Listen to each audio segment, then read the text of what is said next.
They printed it before they got the list. Okay, now, be entertaining. Here's a guest on there. Chop, chop. Panel starting. Oh. Hi. I'm Quack Quack Honk. It's 12:30, so the panel shall start now.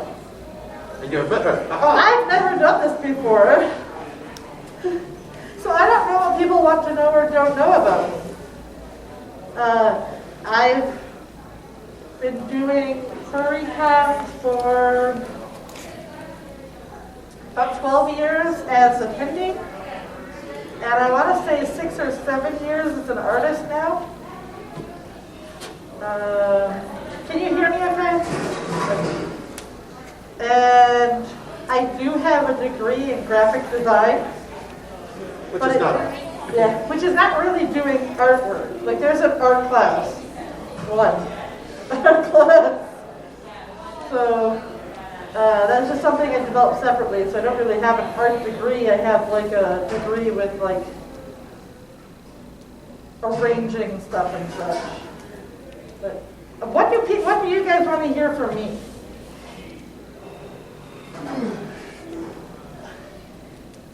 Well, I guess they want to hear your worst art injury. My worst art injury? Oh yes, I have injured myself doing artwork.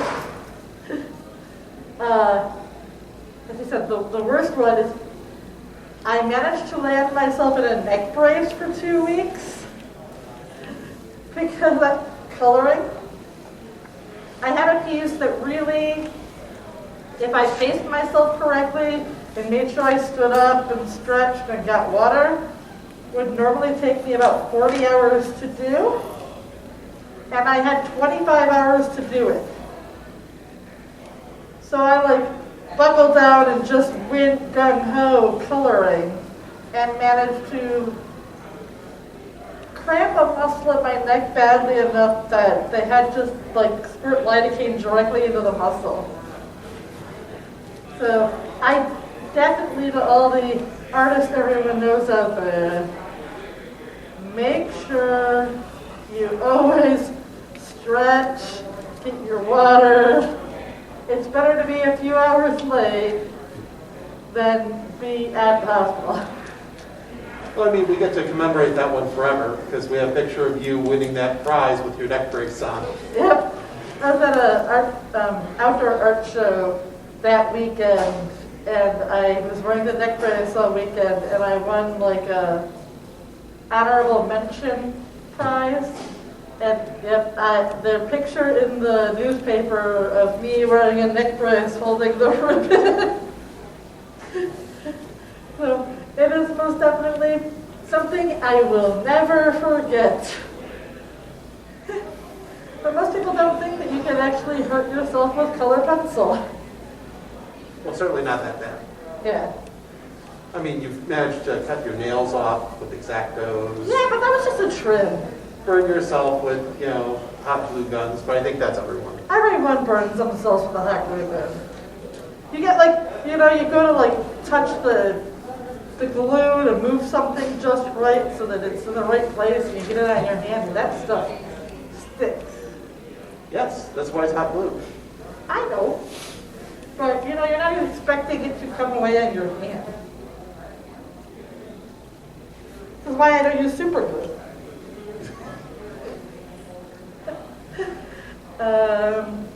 See.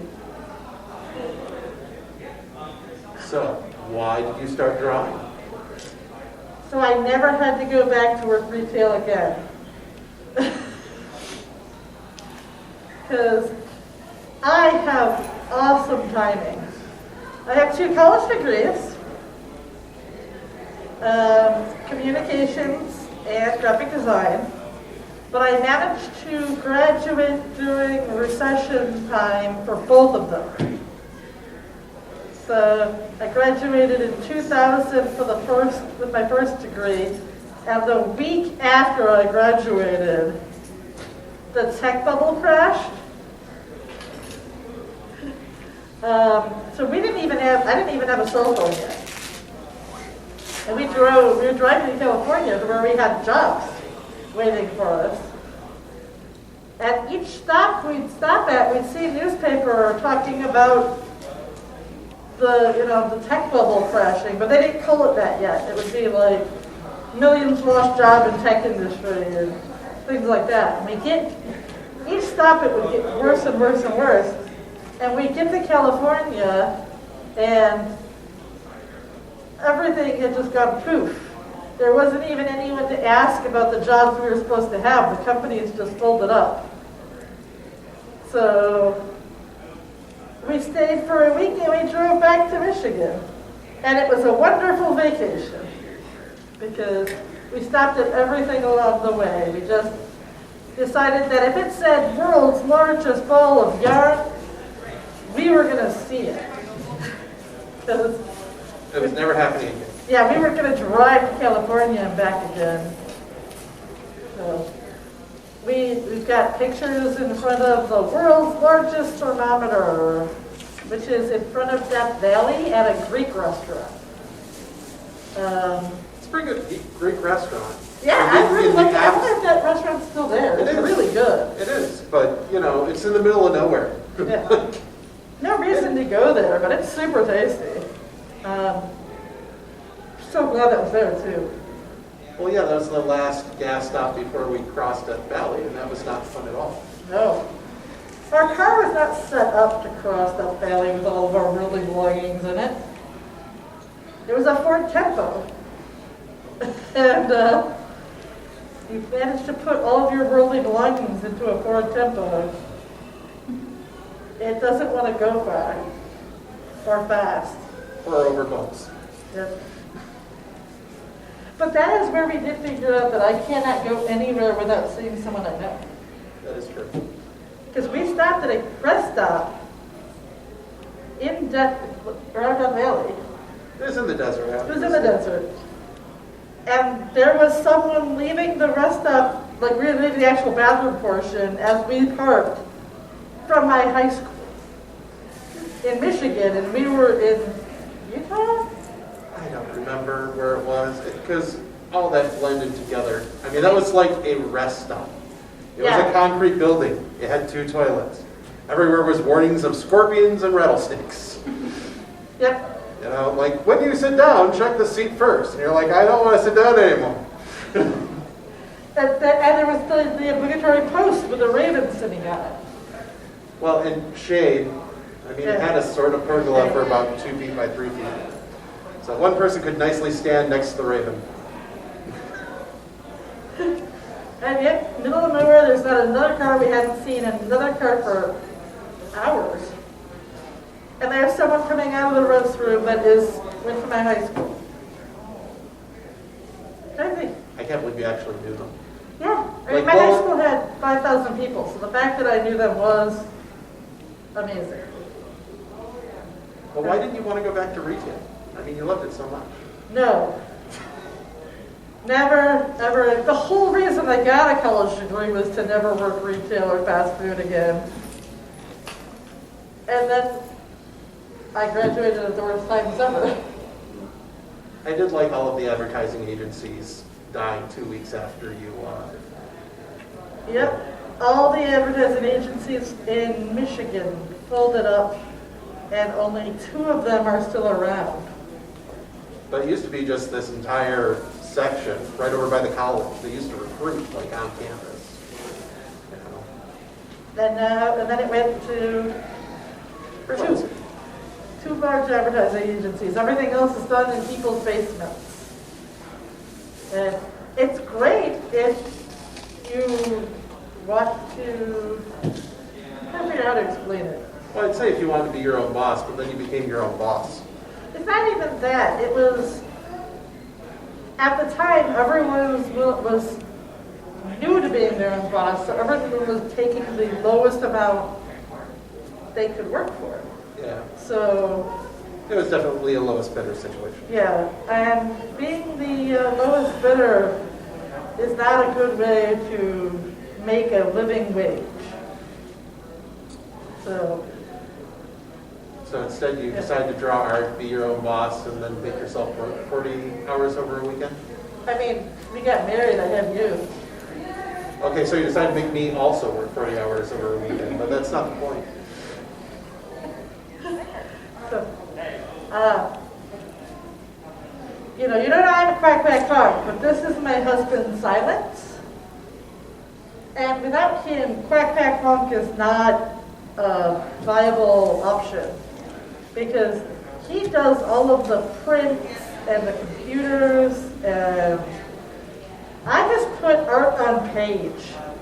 It's all lies, blasphemous lies. It's all you, nothing to do with me. Yeah, right. Then one of them asked me how we just managed last weekend to live stream in a blackout. And I would look at him and say, it was magic. Because, I don't know. I know it has something to do with batteries and hotspots. Oh, come on, I love technology in this day and age. Hot sauce. Hotspots. Oh, okay, hot spot. Okay, I would like it to be hot sauce. Wait a minute. And there was hot sauce involved. But not on the... I mean, come on, this is the best day and age. We can have no power, I can go online to complain about it, and then I can hook up our laptop to live stream your panel so we don't miss it. Yep. I mean, it's not exactly like it used to be. Oh no, we have no power. Well, let's get a book. What else are we doing this weekend? We got more books. We have lots of them. I mean, I do have pictures of you signing prints by lantern light, so, Yep. It's To get ready for this one, I'm signing prints by battery-powered lantern by Ryobi. I like it. It's a nice Renaissance pick. You've got the light over here just casting shadows on one side as she's signing. Looks like it could have been a good medieval pick with the candle instead. Not letting you sign with candles, though. No. Well, my prints are non-flammable. Well, not that flammable. They were flame resistant. Yes. Because all of my prints are done on archival paper, they're actually like clay coated. And we had a bunch of discontinued prints. So we decided, you know what? One of our friends throws a party which they call Burn. And everyone just comes with like old tax documents, bills they just wanted to shred or something, and they threw it on the pile of the fire. So I was like, you know what? I've got all these old discontinued prints. Let's burn them. Because I have digital copies of everything. So if for some reason we needed to recreate a discontinued print, it still exists. And you have limited space in your house. Very limited. So threw it on the fire, and they didn't burn. And they didn't burn. It took 5 minutes for them to catch on fire. Then they burned blue. And purple, green. I was glad we were outside. Yes. Smoke. I don't want to breathe that. And when did the EPA arrive? Luckily, it was in the middle of nowhere, Michigan, so they never showed up. So, yes. But, oof. I can't even imagine what they were putting on. I don't know. It's probably just all the metals and the pigments. Yeah. Well, I mean, Copic markers are mostly rubbing alcohol. I don't think it makes the paper more flammable, though, because those were prints, so that was just... Oh, that was the computer ink. Yes. I don't know. I have no idea what's in that. I just know it's worth more than gold. It's worth more than, the marker ink you use. It's worth more than scotch. It's very disappointing things. But don't drink it. I mean, I can't imagine what a shot of printer ink would taste like. And I don't want any of you to tell me. I also don't want to know what it looks like later. Beets are bad enough. Yeah, I mean, if you eat too much carrots, your skin turns orange. You drink enough cyan, do you turn blue? I don't know. Ask me someone to test this. I don't want them to test it. I'm kind of interested. I'm like, for science, and I'm like, no, that'd be a bad idea. So does anyone have questions? Questions? So, let's see, what else is there?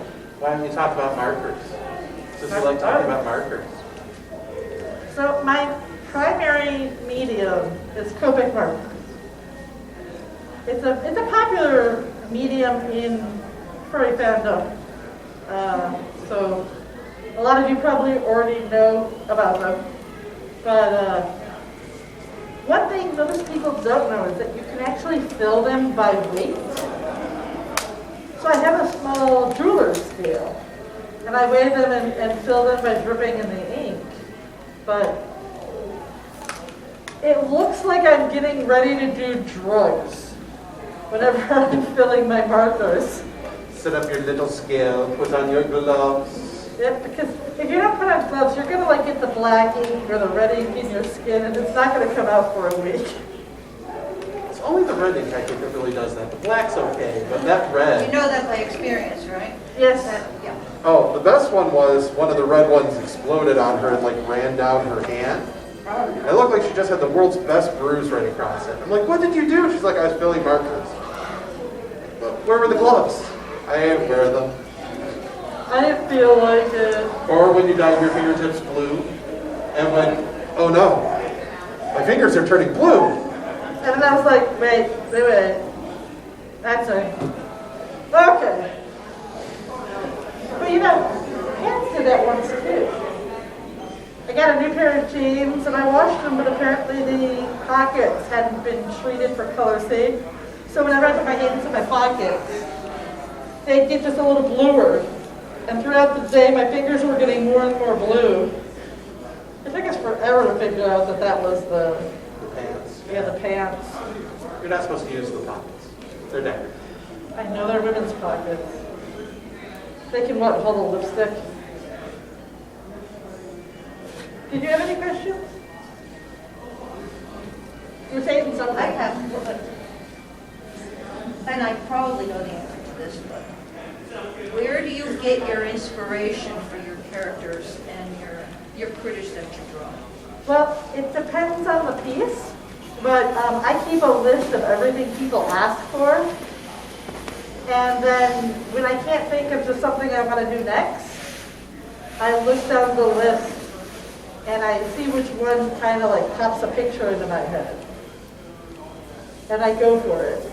As long as it's fun. Especially if it's a pun. Yes, I like puns. Puns are fun to draw, because then you can see how long it takes the person to realize what they're looking at. Has anyone got the sponsor, super sponsor print? Yes. Have you figured it out? Yes. It's a pun. The original is still at my table, so if you stop by, you can look at it. But it's a cat. It's 3 cats inside 2 slices of bread. It's a cat witch, but there's a pun to it. So you'll have to come and see it and tell me what you think. Because I am fun. But maybe I'm the only one. I mean, the worst part about, your characters is finding things that people want to buy versus look at. Because we do have those things which people love to look at, but nobody wants. I guess complicated when you're doing that. Well, that's kind of a sales marketing. Yeah, but I was thinking like, the rooster at the art show stops everything. Yep. Yeah. I thought someone said something. I think you're hearing the hallway.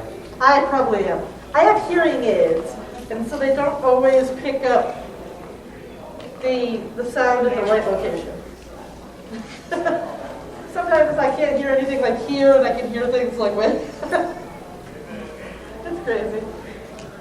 But when you're gonna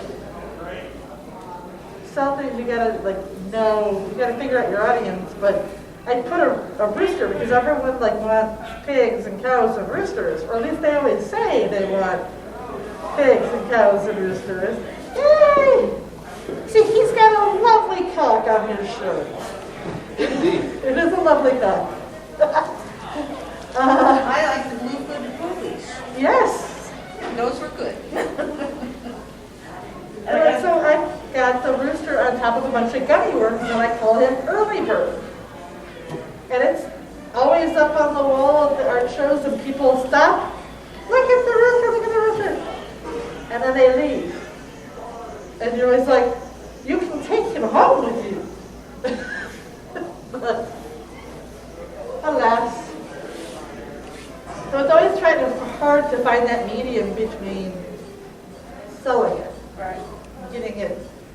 Because if you don't sell it, you can't, eventually you run out of space to make more. Well, I mean, dealer's tables are small compared to your normal weekend. Oh, yes. So here we have a 6-foot tent, or 6-foot table, or you could buy bigger spaces. But when I do art shows, and I do a lot of regular, like, out in the tents art show, I have a 10 by 10 tent. So I put all of the originals I have out on the walls that I can fit. You know, a few extras behind for if something sells. But you know, that's 30 or 40 originals instead of 6. Yep, or 8. I think we have 8 of them. Okay. I don't keep track. It's not my part of the job. I lift heavy things. You lift heavy things here, but at home you make all the things. I don't, I'm just saying, I don't arrange things. I need a sip of my water. You do, huh? Yep, so entertain us. What do you mean entertain us? That's not my job. It's meet the guest of honor, not me that does it. It's not like I tap dance or something. I love the t-shirts. This year's concerts. Oh, they're so cute. Thank you. Yeah, I really like the printing on them. They turned out pretty decent. Of course, your mask that you designed, I like that too. That was really neat. You showed it to me the other night. I don't think I have one. I mean, you got fun ones that you picked up, but we haven't designed any of our own. Didn't we talk about it, and you said because of the way the folds were? Oh, those are the ones that she's sewing. At the beginning of the pandemic, I made when you couldn't get masks, I made a bunch of my own out of fabric I already had. And I made sure they were they're 3 layers, and there was a pocket in them to put a filter in. And Pandez, if you see him wearing the Pow Bam mask, the one that's superhero words on it, I made that one. And I mailed a bunch of those to hospitals and nurses in Michigan. So. But yes, right about the time we started actually thinking about designing one to put at our table, this was looking like it was going to be over. So we sort of stopped that. And then it wasn't over. And then it wasn't. We were really hoping with the vaccine that we would stop needing to wear them. And as you see, I wear 2 because I have a complicated medical history. I am 100% vaccinated. I'm eager for my booster when I can get it in November-ish. But Keep telling you, saran wrap. Nothing gets through saran wrap. including air. I keep looking. It's the best kind of antioxidant. As one of my favorite podcasts like to say, fresh air is for the dead. It's a true crime podcast, and they have put together that nature and being outside is frequently associated with serial killers. That's true. They wandered into the wilderness, and they never came back. True crime podcasts are about half of what you're doing while you're doing cute art. Yes. Oh, look at this cute little panda drawn as you're listening to cases about murder and death. I like listening to true crime podcasts. I just like the contrast. Yes. So yeah, if you ever wonder what I'm doing when I'm listening to things when I'm drawing, there's 90% of the time it's something with a true crime bent. It's either that or sci-fi fantasy.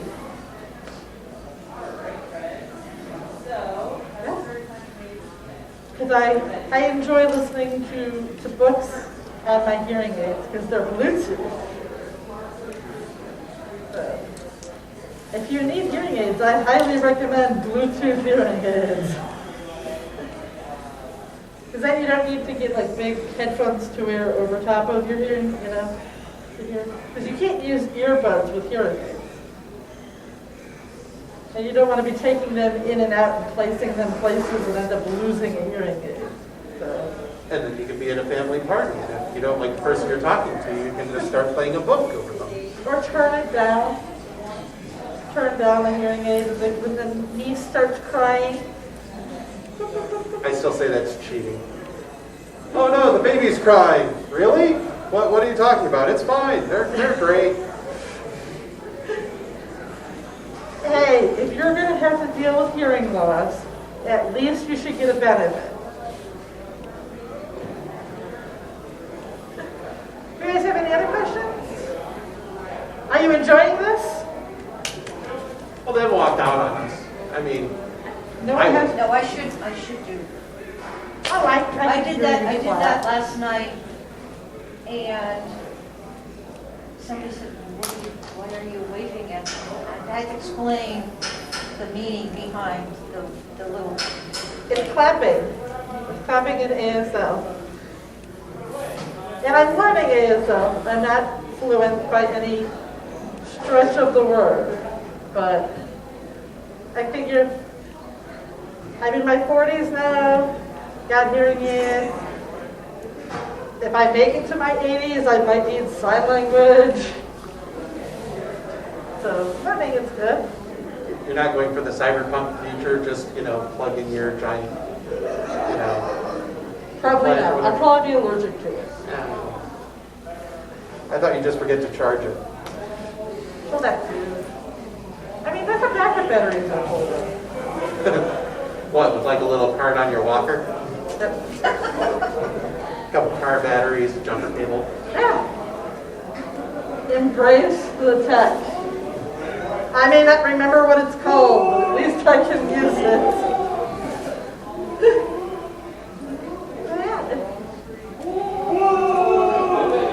I did have to replace the hearing aids during the pandemic, and that was a trip.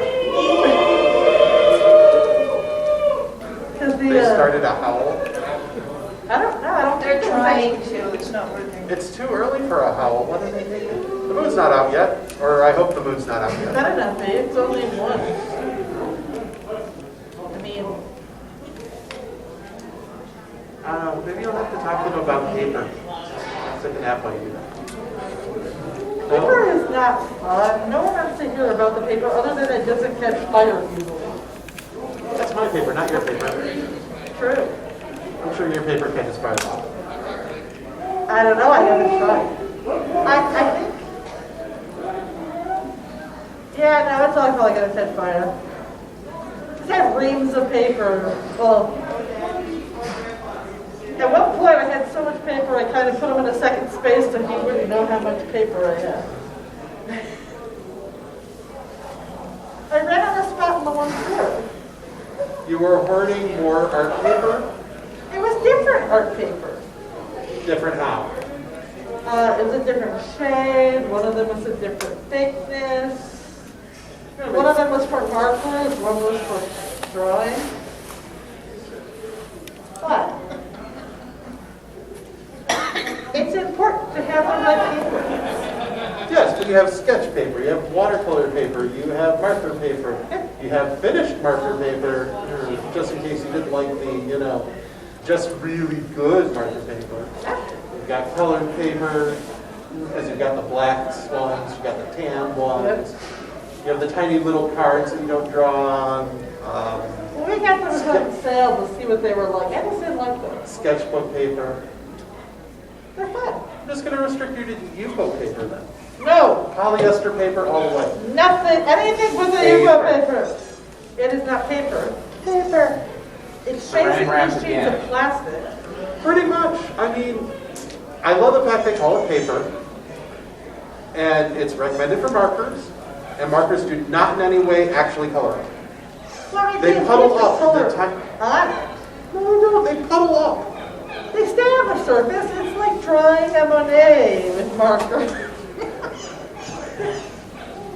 Yeah, Yeah, assuming you leave the marker there long enough for the ink to slowly cool onto the paper. Yeah. You just draw it, it just streaks. If you try to blend the colors, it does not work at all. It just replaces that streak of color with the other color. It's like use Crayola on a window. It did not work at all. But I bought it to see what it was like. Yeah. You could kind of use it if you want to do impressionistic fursuit badges. Ooh, there you go. New market. They're really small paper though. I bought the really cheap one. Well, yeah, what would you have done with the big paper? Throw it I out. would have had to put a gutter underneath it to catch the ink as it tried to slide off your board. Can you imagine scanning it? It's no worse than your chrome marker or your glitter pens. I don't use those till after we scan them now. I Now, promise. now, Now. unlike that piece where you did the big chrome thing, and I have this perfect scan of the scanner bar going across this piece. Because I have liquid chrome and a marker. And you put it on there, well, it's 100% reflective. It's shiny chrome. But you can't scan it. Well, you can if you want to see the inside of the scanner. You can do that without running. You just look. Yeah. Maybe somebody wants to reprint another badge with the inside of your scanner on it. I don't know. It's an interesting market to try and tackle. So now whenever I'm going to do a piece that I'm going to put the liquid chrome on, I color it gray, scan it, and then I add the liquid chrome. So we have a backup. It's not as great as the original because the original has extra touches, but if someone were to lose their piece or the house were, I knew someone had a house fire and lost their art, I was able to get it for them. But there are always touches that I try to put on the originals to make them special. And glitter will make things look shiny and wet. Like so if you put glitter on an iris of a person in the you draw, their eyes look wet. With the glitter, ooh. Have you ever looked at a piece of art and it looked really like flat and kind of soulless? I found the cheat for giving art a soul. When you have the eyes of a piece, if you don't add the little white dots, the piece looks soulless. You add the white dot on, and they look like they have souls. So we have this like amazing art piece, and we love it. It's up on our wall, but it's these two little pandas under an umbrella with just these jet black pools of eyes. It's like, it should be cute, it's rainbows and stuff, but you just have these soulless eyes looking out at you. I'm always kind of tempted to see what would happen if I put on the dots, but I kind of like that it looks like there are beings inhabiting panda bodies on our wall. I have one wall in the house, that's what I call our wall of beer. That's just art that, I have a piece that's a really like a bratty teddy bear with a praying mantis coming out of one of the feet of the, it's really weird. And it's all done in ballpoint. It's all, yeah, but it's all done in ballpoint pen. And I don't know how this guy did it. It's just awesome. Apparently he grew up in Detroit and all he had was ballpoint pen. And he just, all of his art was ballpoint. So that's up on the wall. And there's a really, really adorable piece of two kids sitting on a tombstone. And when you look closely, the boy is a zombie. And the girl is alive, and they're like holding hands, like they're like on a date in the cemetery. But most people don't get it because they just kind of scan the walls. And they don't look closely to see that, like his rib cage is showing. All those kind of like little weird things goes on my wall of weird. But Yes, it doesn't go well with some of the other stuff. That's why it has its own wall. Yeah, all the pieces that when my mother-in-law sees them, she goes, oh, those are all, Should have gotten a bigger wall then. well, yeah. I might need 2 walls of weird eventually. Or I'll just rotate. A house is weird at that rate. Have some weird. It's funny. I don't know if you ever have someone in your life that when you do something, they just go, It's just so new. it is. Like, of course.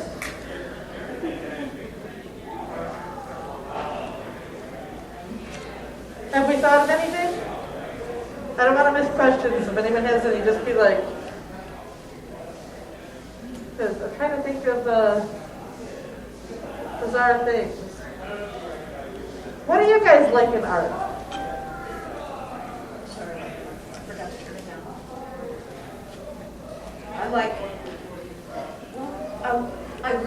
I really enjoy, like, the combinations that you come up with of, let's say,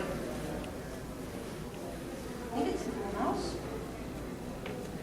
drinking a Bloody Mary, you know, the climbing up the side of I think the combination of subjects, how can I say it? I don't want to say cuteness, but there's a lot of cuteness in what you're doing, but there's also a lot of, you know, I don't know. I'm okay being cute. But So long as you say it like that. I had someone swear at me by saying cute once. no, it's just the way the art is presented. It's very, very, you know, a lot of the stuff, I mean, I've gotten a lot of your art, and a lot of it is so pertinent to my thoughts and my way, you know, climbing up the straw to get to the Bloody Mary. That's me.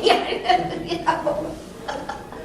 But people frequently ask me if my characters, why I draw my characters micro. And I always say, are the characters micro or are the drinks macro? Exactly. It could just be like a 20-foot Bloody Mary. So why don't you draw them at the same size? I don't think that the scale representation would be adorable. I appreciated the fact you do cute fruit bats, which is uncommon. It's one of my favorite things to take something that people don't necessarily find cute and try to make it cute. I did an eye once. Those were hard. Yeah, that's pretty good. I think it came out well, but do you guys know what an eye is? It looks like Golem, if Golem were a hairless monkey. I mean, they're type, sort of a lemur, Yeah. you know, but But yeah, they- they're mostly hairless. They've got one really long finger with big joints because it eats bugs. So it sticks its finger in and pulls bugs out. But the people in its native area think that it's cursed, And it does look pretty cursed. so they tend to kill it. So now it's on the endangered species list. Yes, apparently if it points at you, you will die. And I have no idea why it would bother pointing at them, other than the fact maybe they've shown the light on it, because it's mostly nocturnal, so it's big eyes. I mean, are they covered in bugs? They could be covered in bugs. Because then, it would want the bugs. I mean, there's been enough water this year to have mosquitoes all over us, so I mean, sure. Our backyard is just like mosquito land. Yeah, it's one of those years. Yeah, so I always like to try to take characters that people don't normally see and put them on paper. What else? I don't know, you could talk about showing at different places and the differences between them. So as I just said a few minutes ago, people swear using different words.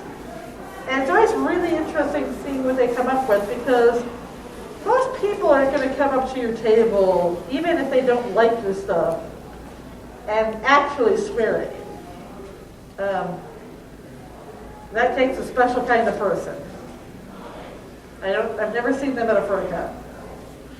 But every so often what you'll hear is like, you get the kids, it's so cute, I love it. And then you get this person who'll come up and go, oh, it's cute. And you're like, Is there something wrong with that? And so it's always interesting hearing tone. Because, people can swear using all kinds of words. We had someone at a show once, in the middle of nowhere, Michigan, who came up to the table and was going through everything. And every time she's looking at these bids, she was like, oh, cute. Oh. And I'm like, is there a sniper I can't see? Like, why don't you move on? Because after all, we have art hanging behind us. There's no surprises what's in the bins. It looks like that stuff. Yeah, but she spent like 20 minutes just making all these noises like, man. And then she picks up a piece and she like, I want this one. No, she said, I'll take this. And we're like, You don't have to. It's okay. I'm not going to force you to buy things. Like, it's nice, but... And she just... So we branded that hate shopping. We don't understand it yet. It happens like once a year, though. Off and on. And my guess, there's two theories. One, all of her family is being held hostage and someone will be shot if she doesn't buy something adorable.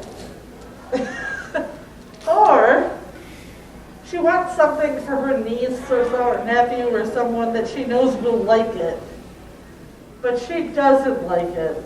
It's never been a guy. Never been a guy. I mean, my other favorite one is the person who walks in, looks through everything, loves it all, says, this makes me so happy, and then walks away. You're like, but you can take it with you. It is for sale. Would you like to be happy at home? No? Oh, okay. I mean, sometimes you can't afford it. I like to assume. Some places they don't even take the business card with the art on it, though. That's free. Yeah.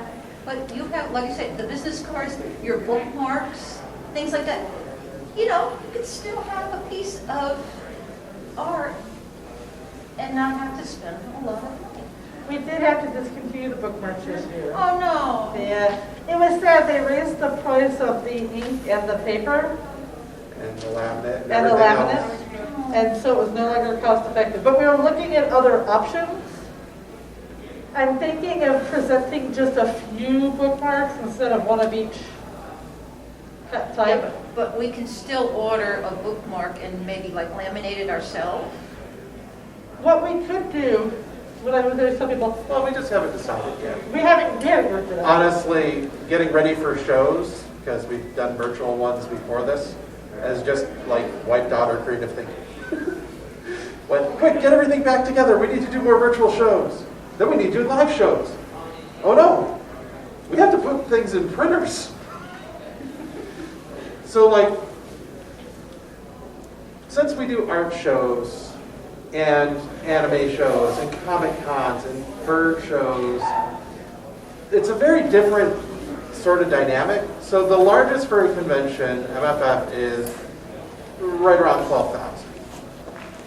When you're looking at anime conventions and comic cons, it's closer to 120,000. The art show that we did a couple weeks ago was 500,000 people. Oh, wow. It spans more than a mile of just booths, both sides of the streets, just booth. Occasional fire break, so, There isn't some weird Hindenburg thing that happens someday. Yeah, but they always give us a water feature. Well, yes, I was going to get there, but Okay. but it's 500,000 people. So what we carry here, you know, we can bring in 2 loads, maybe 3 loads. For the art show, we have a 10 by 10 square on concrete. That's all we get. So we have to bring our tent. We have to bring the walls for the tent to put the art on. We have to bring enough art to hang on all the walls. And it has to be original because it can't be prints. That's in general what the art shows say. So it's all originals on the walls, prints in the bins, all this stuff. It's literally a full car to the point where we're putting in lawn chairs on the top of everything and going, don't stop. If we stop, we're going to get clubbed by one of our chairs. So it's just so different. Because like here, you know, we're inside, it's nicely air conditioned. For the art show, as has happened to us the last 2 times now, you're set up on a street, and the streets in general crowd. And so it means the back of your tent is in the gutter. So when it rains, you get a river. And, you know, you happen to be sitting in the river while it's going. She does have some nice video from some of those. But it means you get very good at putting your things in waterproof bins. And occasionally buying new shoes. Yeah. We didn't think about it because you put on your shoes in the morning. You don't go, are these waterproof shoes? Are they waterproof to 4 inches shoes? Yes. So I was wearing my Docs because Doc Martens are sturdy and they're good on concrete and all that stuff.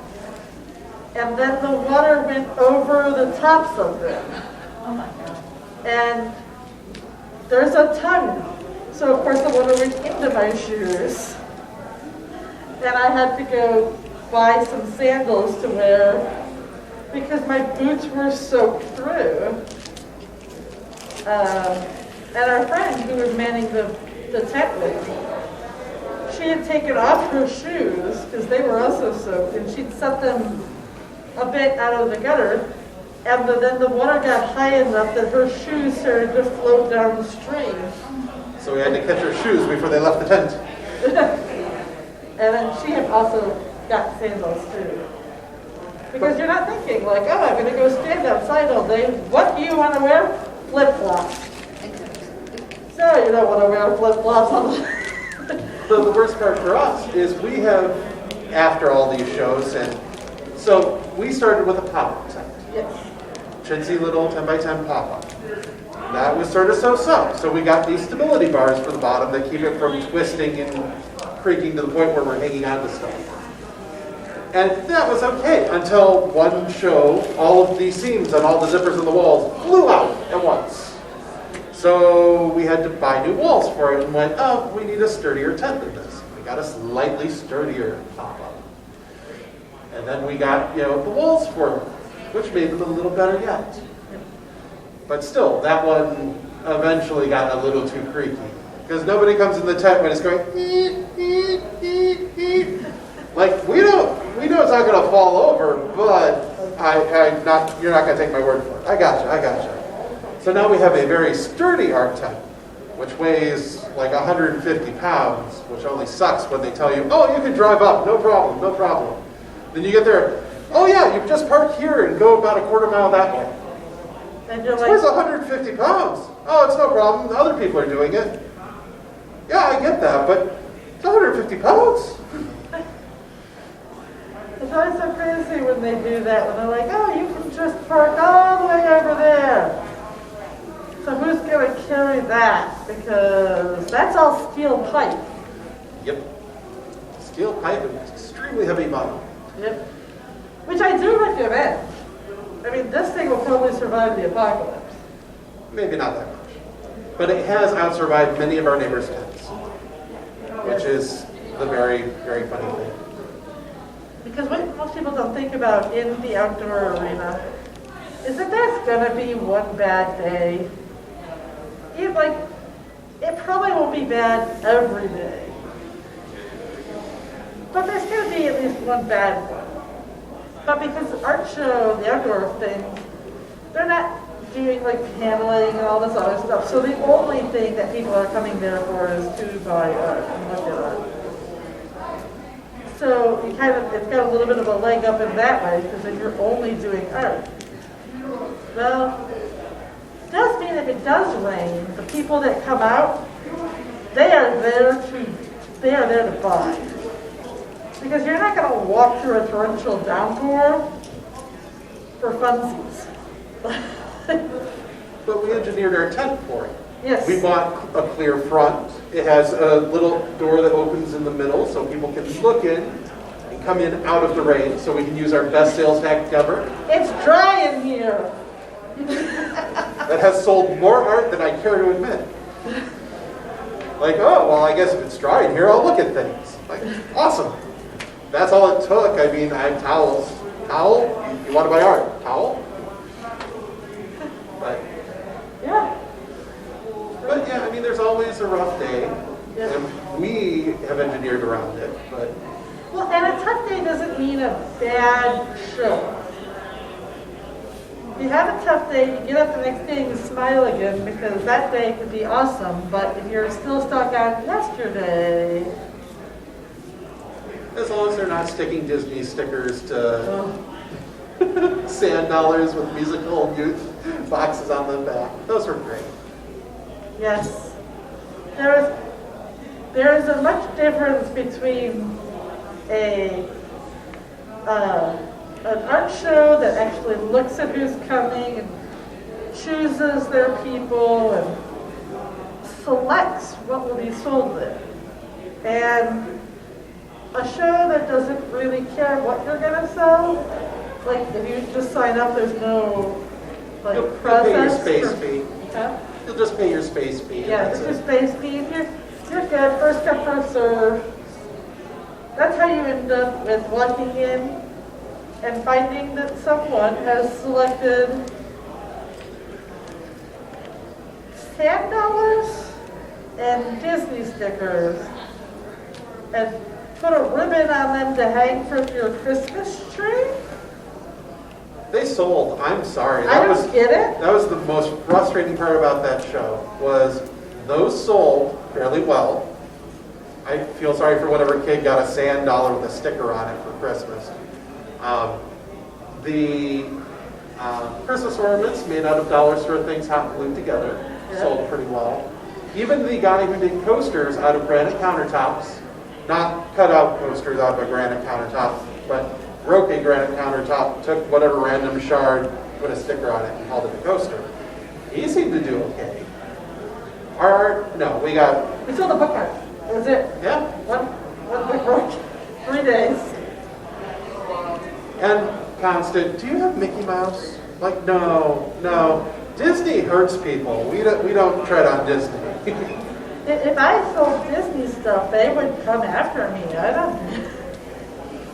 No one is too big or too small for Disney. Yep. So yeah, then I recommend if you ever decide you want to do fan art, to make sure it's parody or mashup. Because direct fan art, if you sell it in bulk, like you could do like a commission or something, they're not going to come after someone for a commission. But if you then make like 100 prints and sell those, there are some of the groups that will come after you. Well, we've been at more than one Comic-Con where we've had a major studio who's a guest and people who are making fan art of it. So they come along, walk through the aisles and go, that's ours, that's ours, that's ours. Get rid of it. Which, I mean, only makes sense because they're selling their product at the end of the aisle. It is their IP. And they own the copyright. Yeah. So, I mean, that's what they have to do to protect their copyrights. But I always feel bad for the people because, they put in some time and effort on them. And they made the prints, that's money. Well, and some of them are just so good. Yes. Like, the artist is amazing. I wish they had something else. But I also wish a lot of furry artists did more art shows. Yes. Because the furry conventions are so small compared to the number of people who love anthropomorphic animals. They don't know that there's tons of people come into my booth that have never ever even heard of furry. And they're buying anthropomorphic sheep and, bats and all these other things. They're buying the art of it. They don't know what fur even is. They don't even care. Nope. Like, they're not into fandoms, they're into what they like to see on their walls. So I think there are a lot of artists who could easily go outside of just the furry fandom and diversify. I don't necessarily even think they have to change their art. They just need to find a place to start out. Because we started out at some pretty rough craft shows. And you have to work your way up to good art shows. So like our favorite art show in our town doesn't accept anyone the first year. I've never met anyone who's been accepted their first year, even if they've done a lot of other shows. Because they need to make sure when we register 12 months ahead of the show, that when the show comes around, we're still going to be there. So I understand. They don't take whatever random person off the street. And certainly they don't take a lot of people whose tent is, a pop-up tent and their art is hanging from chains like ours was when we started. Oh, we're so janky. Oh, it was. We were looking for photos the other day and it was bad. But we hang the exact same stuff in that tent that we hang here. Yeah. I don't change a single thing for that. Same presentation, same prices. Yep. It's exactly what you get. So if you find me out in the wild, you can find me at an art show. You will find exactly what I do here. And I will take commissions there too. And people actually, I got 2 commissions after the last art show. I mean, that's the other thing that people don't know about most art shows is you can probably talk to the artist and get a commission. Because that's not a thing for art fairs, but every artist in general seems to do commissions at a certain point. They may not be cheap. Oh no. The person across from us selling $2,000, 10-foot wide paintings probably is not going to take a cheap commission, but I bet you should take a commission. Don't get, it was just white. Yes, many shades of white. It was nice enough. I mean, But I assume if you needed blue, she would do blue. I mean, she probably doesn't just have white paint. no. But it just was interesting because you don't know.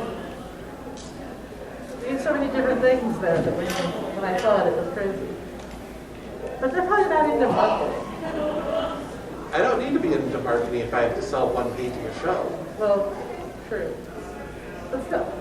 Oh, there's the mafia guy last show. I actually worked across from someone at one of the art shows whose bio actually said that he had fled the Russian mob because he had worked for them for some years. he worked for the Russian mob during the Soviet Union. And now he was in the United States selling art to avoid the Russian mob. I was like, what? It was a weird Please lecture. excuse me. Oh, yes. I'll catch up with you back in the village. Yeah. But let's see. You have 2 minutes left, so you should probably tip your things so people can go and see them. Yes. So I have a Twitch and a YouTube channel, which you can get to from my website, which is www.quackquackhonk.com, and a Twitter. And I have some panels this weekend. Patreon. I have a Patreon, which if you look up Quack Quack Honk on Patreon, you'll find. Yes, but they can actually vote on what you're going to draw. Yes. Every month I put out a post, and I give 2 options. And my Patreon, $5 enough? $5 enough for you to vote on what piece I do that month for Patreon. And then I put it out for Patreon only for the first week. So if you ever saw something you wanted, you'd have first dibs. And Yes, this happened. yeah, it does usually happen. And what else is there? Patreon, YouTube, Twitter, website. I have a table here right next to the coffee store. Any last questions? Hopefully I didn't bore you. Sometimes I bore myself, so. But yes, if you come up with any questions, you can always ask me on Twitter. Anything you want to know. You can hear crazy stories about family or something. And then Carol. Thanks for coming, everyone. Thank you very much for coming. Yay! Love you.